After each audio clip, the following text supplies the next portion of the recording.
Hi, I'm Jeff Haworth, Executive Director of the Geological Survey of Western Australia, and I'm going to describe to you the survey's role in assisting the West Australian Government's COVID-19 economic recovery.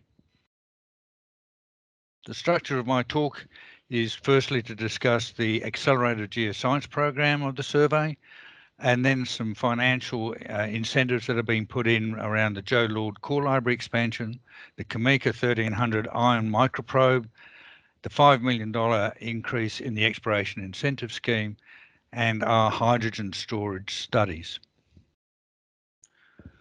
Most people saw the iron ore and gold industries boom recently. However, COVID-19 had explorers, especially juniors and METS companies, hit hard.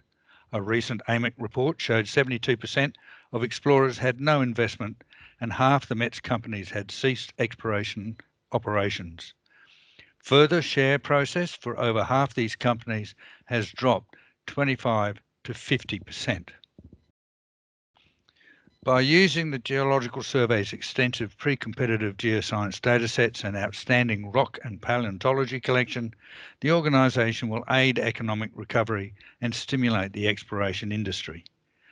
The Geological Survey will deliver new interpretive datasets across all areas of geoscience in key regions of the state where work is currently underway. This will accelerate the understanding of the region's geology and mineral prospectivity. At the same time, the survey will continue to provide its key statutory and regulatory business functions and other core projects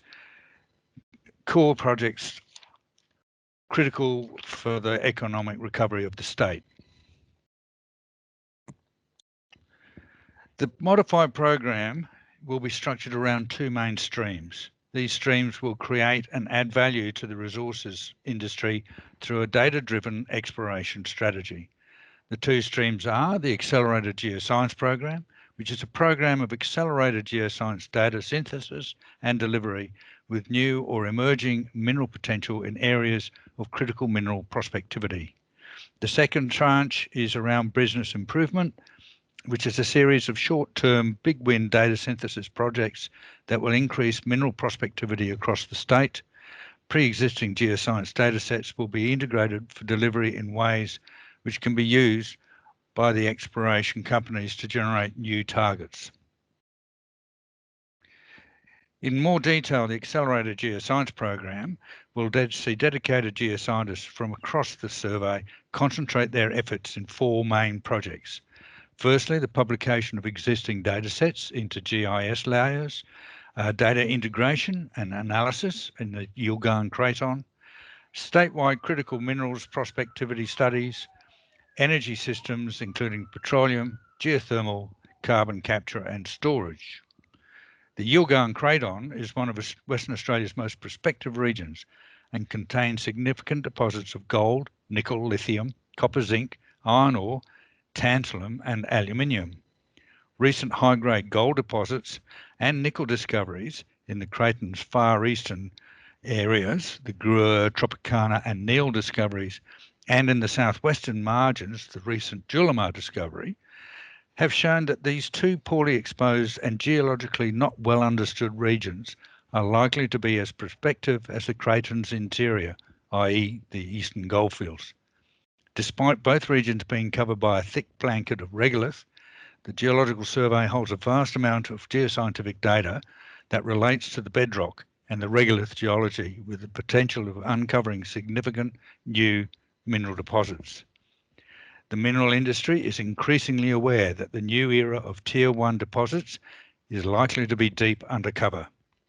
Working to the Uncover Plan, the accelerated program will deliver integrated geoscience datasets for the southern west and far eastern Yilgarn Craton margins. The program will incorporate results of ongoing work in the eastern goldfields and perform new analyses on archive samples, which will accelerate an understanding of these regions and will define new areas of high mineral prospectivity. The statewide critical minerals study hinges on the fact that both the state and federal governments have outlined a list of minerals that are deemed critical for emerging high technology applications, which are considered essential for economic and industrial development over the next decade. Western Australia is well placed to capitalise on increasing demand for critical minerals as we transition globally to low carbon technologies. Knowledge of the geology addresses where these deposits are likely to be located, not only revealing emerging exploration plays, but allows the government the foresight to manage land for strategic industrial purposes, such as downstream processing. The aim of this project is to catalogue the known critical mineral resources of the state to better understand the mineral systems in which they occur, as well as the associated alteration systems. These genetic associations can then be explored in existing survey datasets to provide a series of prospectivity maps for individual critical minerals. The results aim to stimulate and increase investment in the critical mineral sector by defining new exploration targets and releasing new parts of the state for exploration. Finally, we're looking at energy systems. The project will investigate the prospectivity of the estate's potential energy resources, which will include low carbon technology and geothermal projects. The petroleum industry has been one of the most affected by COVID-19, having a simultaneous supply and demand shock caused by an oil price war that coincided with the start of the pandemic.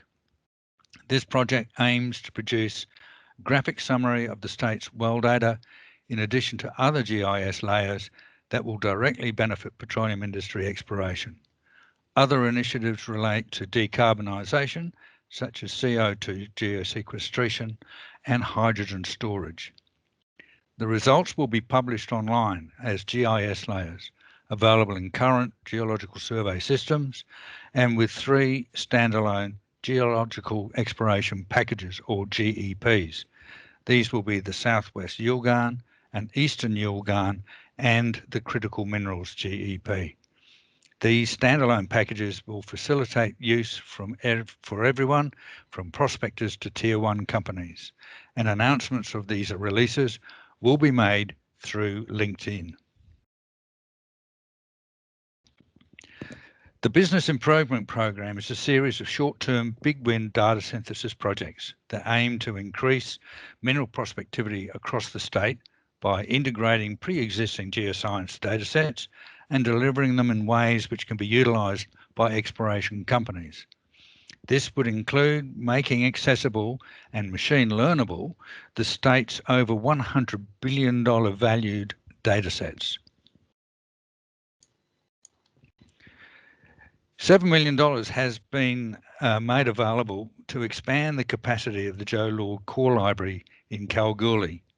This world-class facility stores core samples that contains valuable geoscientific information for exploration companies and others seeking new mineral discoveries. Researchers and explorers can inspect the samples and review results to reduce the technical and financial risks of exploration. The extension will provide better access, more space, and improved facilities to view and analyse the drill core. Collaborative research with other government agencies and universities have greatly advanced our understanding of the geology and resources of Western Australia. The state government's contribution of $3.2 million will secure $5 million in Commonwealth funding to enable the purchase of a new state-of-the-art Cameca 1300 ion microprobe for the John DeLater Centre. The new instrument will replace an existing microprobe at Curtin, which has been operating now for 27 years. While the existing instrument has revolutionised the understanding of mineral deposits and provided Western Australia with a unique competitive advantage in extracting resource exploration expenditure, it is now no longer fully operational. The new ion microprobe instrument is next generation. It will be the only one in Australia and one of only 2 in the world, and will revolutionise our understanding of how and when the state's key mineral deposits were formed. This cutting-edge technology will aid the discovery of the next generation of mineral deposits and help to ensure the sustainability of the state's resources sector. An additional $5 million has been put into the exploration incentive scheme. This $5 million will increase funding for the EIS to $15 million in the 2020-21 financial year, which will boost the successful co-funded drilling program. Additionally, the funding will be accelerating the acquisition of airborne electromagnetic data for the southern half of the state, which is testing for the presence of critical battery minerals such as nickel, as well as water. The government has also invested a total of $22 million into a renewable hydrogen future, which includes $1 million for studies into hydrogen storage, which will be supervised by the Geological Survey. Underground hydrogen storage does not significantly differ from natural gas storage. However, hydrogen presents its own unique issues and will have to be handled adequately to provide tightness during both underground storage, transport, and withdrawal. The study will evaluate structures for underground hydrogen storage in Western Australia and will be based on geological and engineering criteria to take into account its detailed geological analysis.